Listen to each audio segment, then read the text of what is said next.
8h déjà 16 sur Bretagne 5. Bretagne 5, l'invité de la matinale. Et notre invité ce matin est Ludovic Lemoignic, il est conseiller municipal de Saint-Brieuc, délégué au patrimoine, à l'art, à l'histoire, aux langues et cultures de Bretagne. Et après une longue nuit, eh bien, il nous a rejoint ici, en direct, au micro de Bretagne 5 matin. Je l'en remercie. Bonjour. Némat d'Arnaud, bonjour à terre toute. Et voilà, dans les langues de Bretagne, le breton et le gallo. Moi, je vous l'ai fait en français. Voilà. Ludovic Lemoignic, on va parler d'une petite révolution qui se déroule à Saint-Brieuc actuellement. Première ville française à confectionner un livret qui est à la fois un livret de famille, qui est à la fois français, breton, gallo, livret trilingue. C'est une petite révolution en soi, ça ne se fait pas ailleurs. Alors, une révolution, effectivement, et une petite révolution. Depuis le début de la conception de ce livret, du travail politique et technique avec les élus, les services de la ville de Saint-Brieuc, j'ai toujours été très transparent sur ce que ce livret serait, dans un premier temps, parce qu'il ne faut pas s'interdire que le livret puisse évoluer dans les années à venir, bien entendu. Là, c'est une première étape, et j'ai toujours été transparent, et ce livret, il est partiellement traduit. Il faut être clair là-dessus. Ce n'est pas un livret complètement traduit, comme peut l'être un simple livret, un livret bilingue, comme on peut en trouver à Carhaix ou ailleurs, où là, effectivement, les livrets sont entièrement traduits.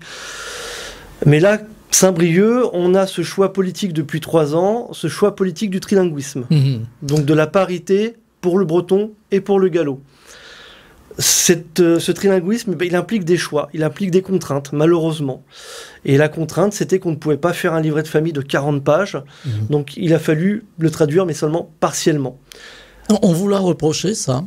On me le reproche, oui. Alors j'ai reçu des centaines de messages de soutien, clairement.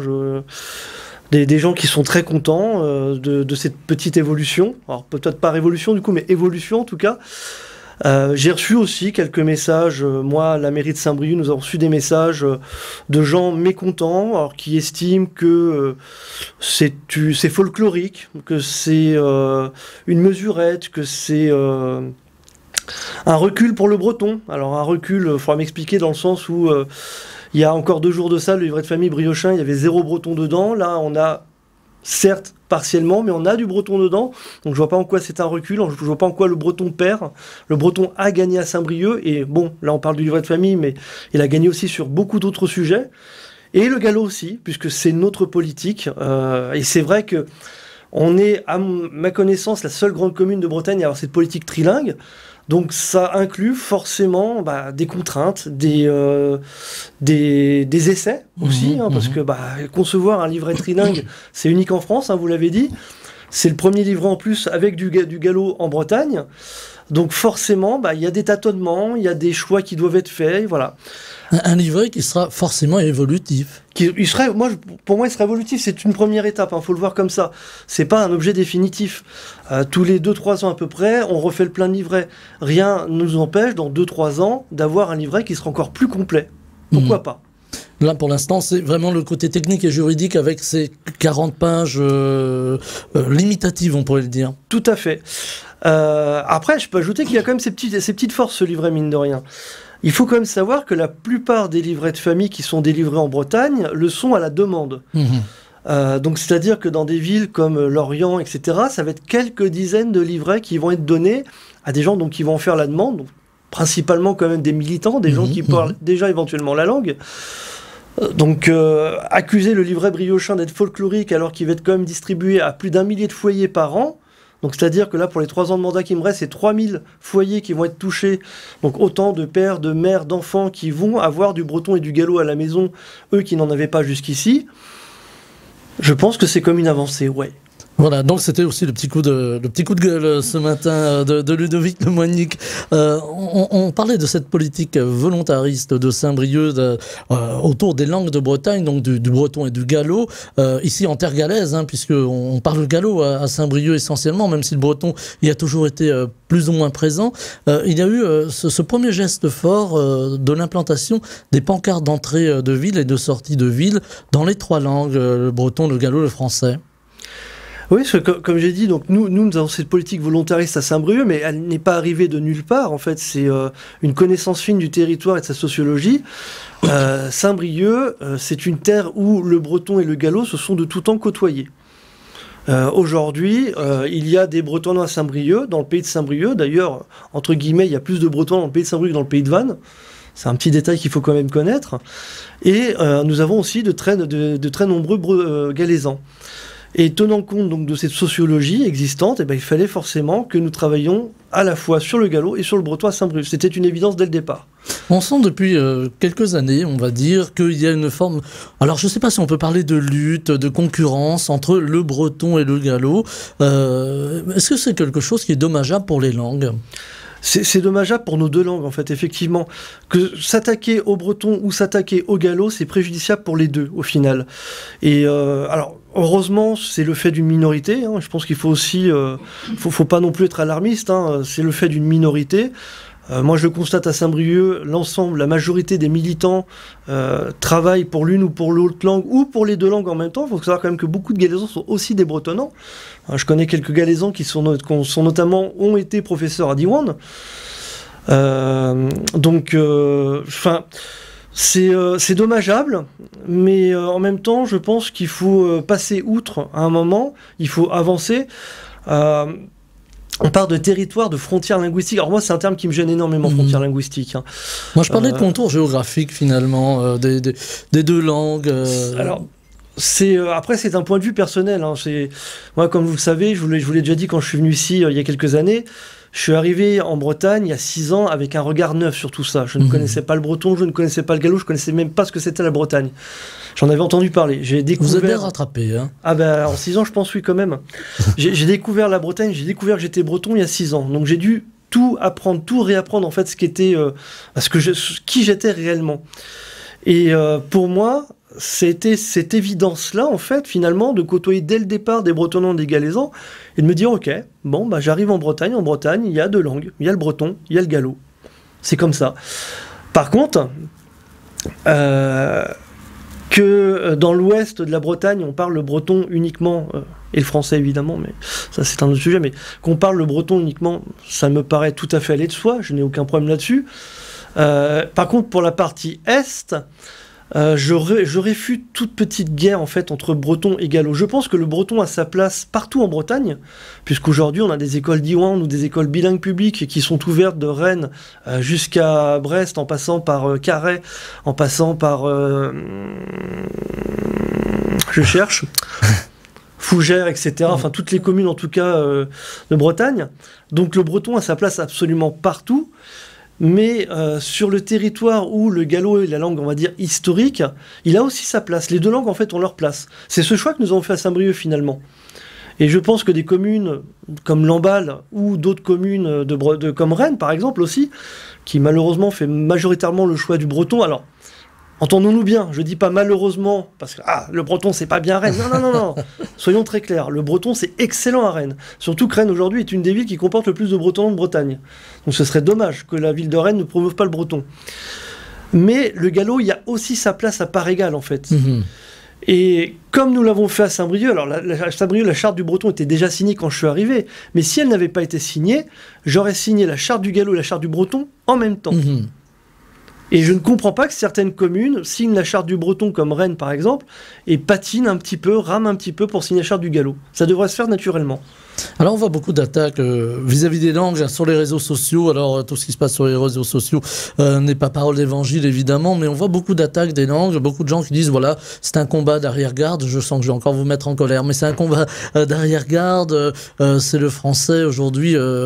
Qu'est-ce que viennent faire finalement les langues régionales à l'aune de la mondialisation? Qu'est-ce que vous leur répondez à ces gens-là?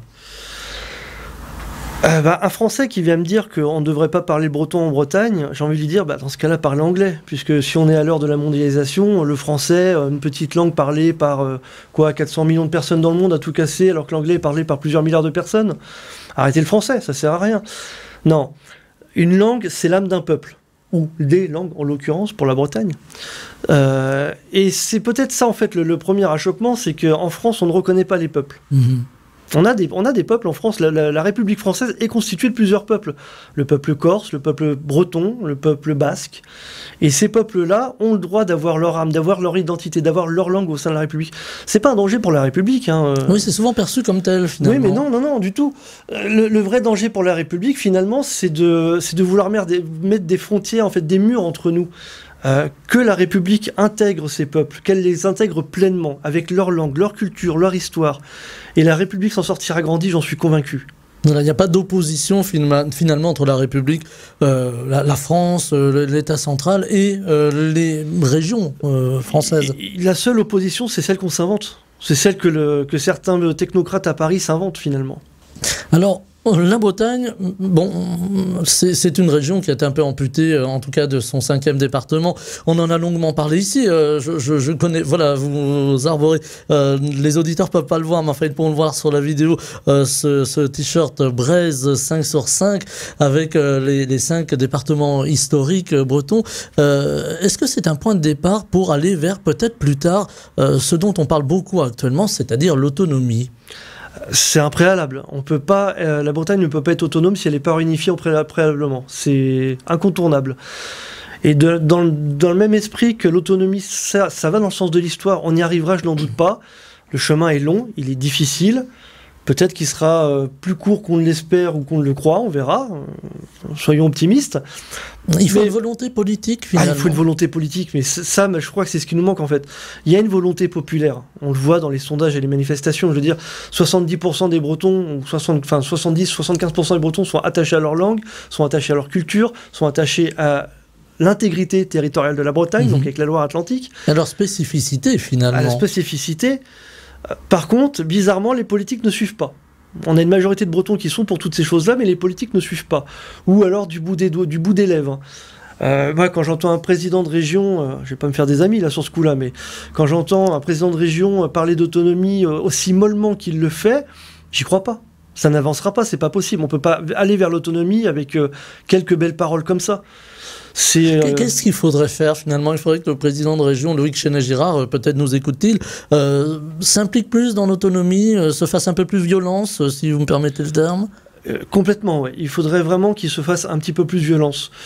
J'entends parfois des maires, je ne vais pas en citer, je ne voudrais pas me faire du tort, mais le maire d'une grande ville pas loin d'ici, qui a osé devant un préfet lors d'une cérémonie vanter la spécificité bretonne et dire attention, entre la France et la Bretagne il y a des différences. Un maire quand même qui dit ça. J'aimerais bien que le président de région puisse aussi dire ces choses-là et surtout le montrer concrètement. Aujourd'hui on en a encore à réclamer des subsides de Paris pour vivre. Que le président de la région prenne les devants et fasse vivre vraiment cette notion de Bretagne, de peuple et d'autonomie. C'est aussi une question de moyens, vous le dites, Ludovic Lemonique. Ces moyens qui manquent cruellement à la Bretagne. On a des régions fortes en Europe. On cite souvent en exemple la Catalogne, pour ne citer qu'elle. Qu'est-ce qu'il faudrait? Il faudrait aussi qu'il y ait une politique de décentralisation qui soit mieux pensée à Paris et qui donne beaucoup plus d'autonomie aux régions, justement, en matière de financement en particulier. Effectivement, c'est vrai que quand on voit les richesses qui se créent en Bretagne, qui partent à Paris, et ce qui nous revient finalement pour faire vivre, faire tourner notre région, pour développer notre région, c'est peau de chagrin. Je crois qu'on parle de Bretagne à 5, on parle de quelque chose comme 130 milliards de PIB, quelque chose comme ça, je crois. Je n'ai pas les chiffres en tête. Et il nous revient peut-être 1 milliard et demi pour faire vivre la région. C'est incroyable. Le budget d'un pays comme le Pays de Galles, par exemple, est 10 fois plus élevé, 20 fois plus élevé. Il y a un vrai problème. Donc là, le problème est politique. Alors, ça va nous amener à évoquer aussi un petit peu la grande politique, comme l'on dit. Nouveau gouvernement, le gouvernement Attal.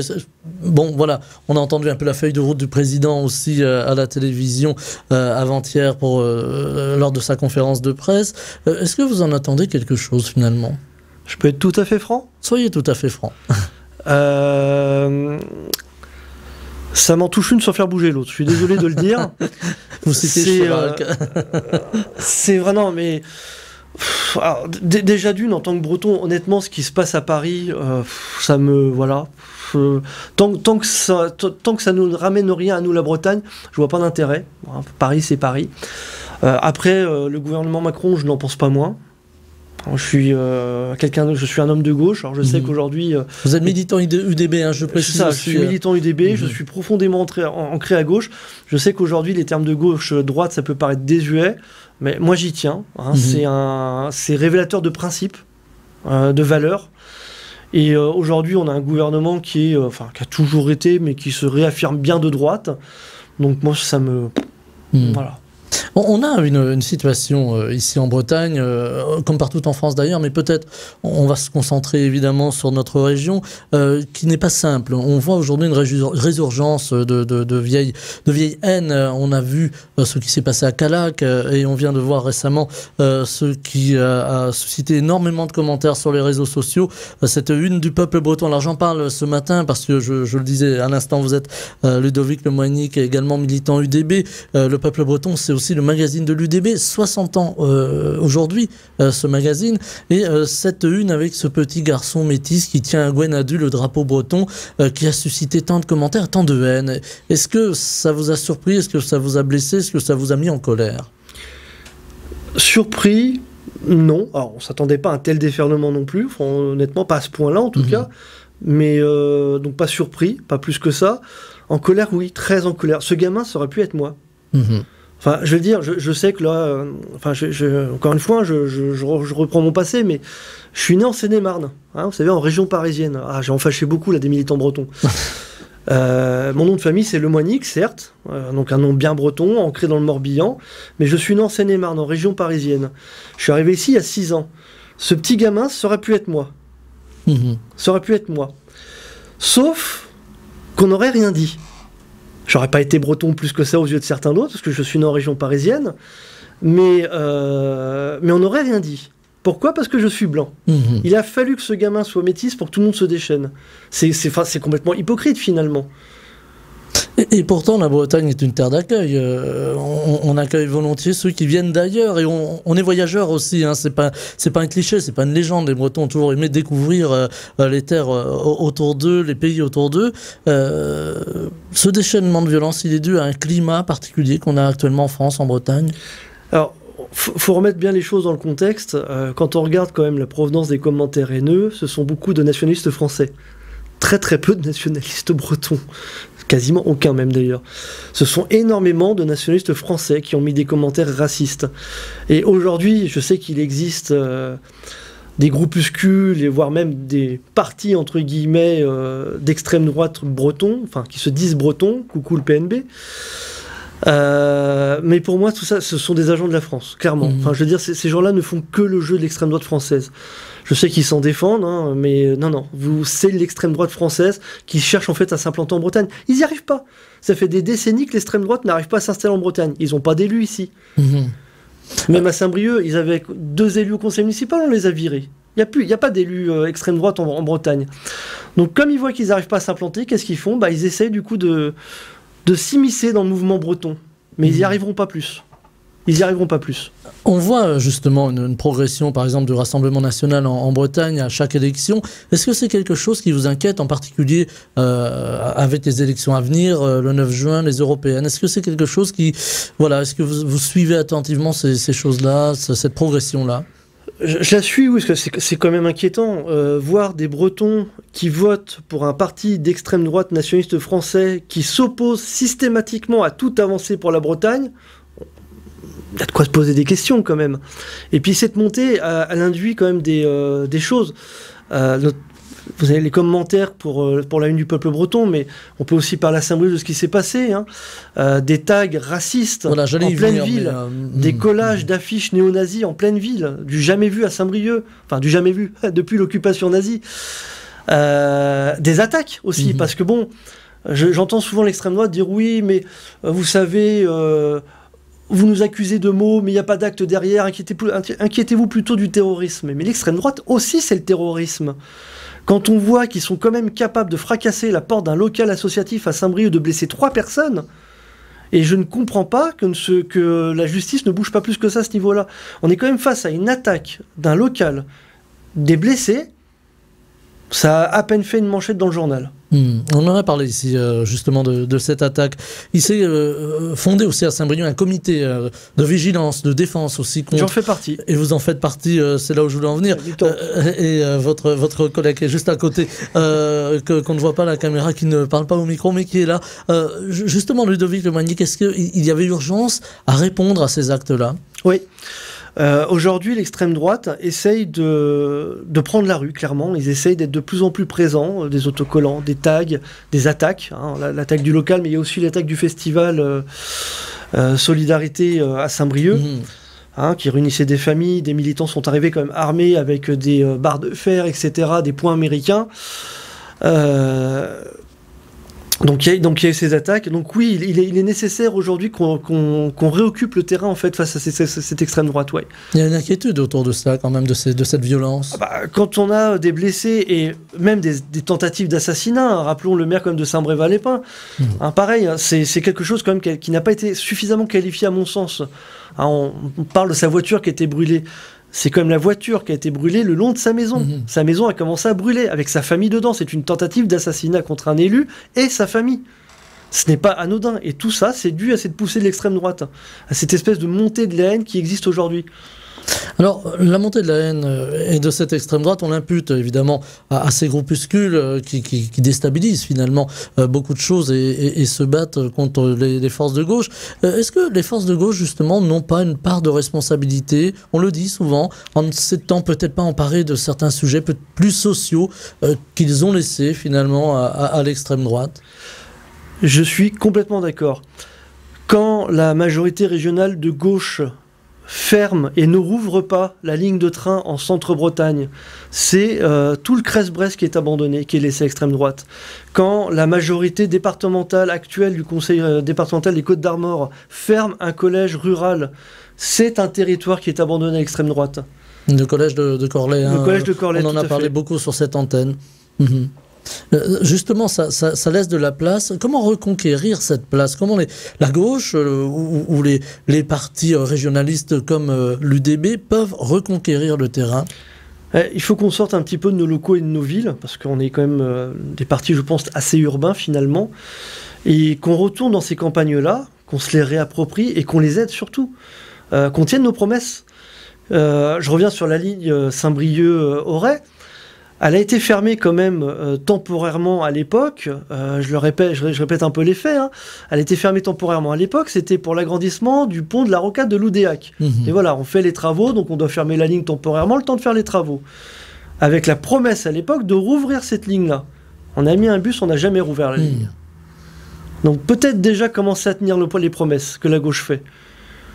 Ce serait déjà une première étape. Avec aujourd'hui des velléités de voies vertes sur des communes limitrophes de la ligne, on pense à Saint-Julien par exemple, ça condamnerait finalement cette ligne de chemin de fer nord-sud ou sud-nord, on va pas faire de priorité, mais c'est aussi des choses qu'il faut essayer de discuter avec les élus, des dossiers qui peuvent être un peu épineux quand même. Là, ça dénote d'un manque de vision globale en fait de la part de la région et des élus locaux aussi. Chaque élu va défendre son petit bout de territoire. Je comprends que le maire d'une petite commune comme Saint-Julien veuille se réapproprier son petit tronçon de chemin de fer et faire une voie verte. Je peux le comprendre. Simplement, il faut voir un petit peu au-delà de Saint-Julien. C'est une ligne qui dessert Saint-Brieuc jusqu'à Auray, qui touche 150 000 habitants. Et notamment plus de 80 000 habitants à peu près dans le Crest-Brest. Alors le Crest-Brest, pour nos auditeurs qui sont loin, c'est Centre-Bretagne. Non, mais c'est très... voilà, on va garder Crest-Brest. Donc je comprends le maire, il n'y a pas tout... Enfin, puis je comprends aussi les associations qui militent pour ça. Je pense qu'il faut maintenant avoir une vision plus globale des choses, notamment des transports en Bretagne. Et là aussi, on peut imaginer plus de concertation entre les habitants, la région par exemple. On a souvent l'impression, en tout cas c'est ce qui remonte ici, même vis-à-vis des journalistes, on nous dit, ben oui, souvent on ne consulte pas, on fait des choses, et puis bon voilà, on est un peu devant le fait accompli. Alors, il y a un manque de consultation des habitants, mais il y a aussi un manque d'implication. Je vais revenir sur l'IVA de famille. Je me prends des scuds depuis 3 jours. de la part de gens qui critiquent à juste titre le livret de famille pour le fait qu'il est incomplet dans sa traduction. Chose que je reconnais moi-même depuis le départ, donc je suis très à l'aise avec ça. Ces gens-là, concrètement, je les ai jamais vus depuis 3 ans. Ça fait 3 ans que je suis élu. Mon numéro de téléphone est public, mon adresse mail est publique. J'habite à Saint-Brieuc, on me croise à Saint-Brieuc. Je les ai jamais vus, tous ces gens-là qui viennent aujourd'hui critiquer.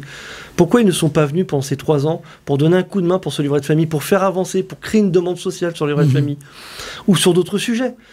Donc, que les élus aillent vers les habitants, oui, il le faut, c'est important. Mais les habitants, peut-être aussi, devraient être un peu plus impliqués sur les dossiers, venir voir les élus. Parce que je parle du livret de famille, mais on peut parler de beaucoup de choses aussi, sur d'autres élus, sur d'autres communes, où les gens, finalement, laissent faire, ne disent rien, et après, c'est pas bien ce que vous avez fait. Il fallait peut-être le dire avant. Voilà, en tout cas, c'est dit au micro de Bretagne 5. On espère surtout que ce sera entendu. Aujourd'hui, on parle de la langue. Elle prend beaucoup de place, la langue, ou les langues. Je vais bien insister sur les langues. Est-ce que c'est important, justement, que ces langues de Bretagne soient aussi une forme de ciment entre les citoyens bretons, même ceux qui ne parlent pas... moi, par exemple, je ne parle pas breton, je parle un peu gallo.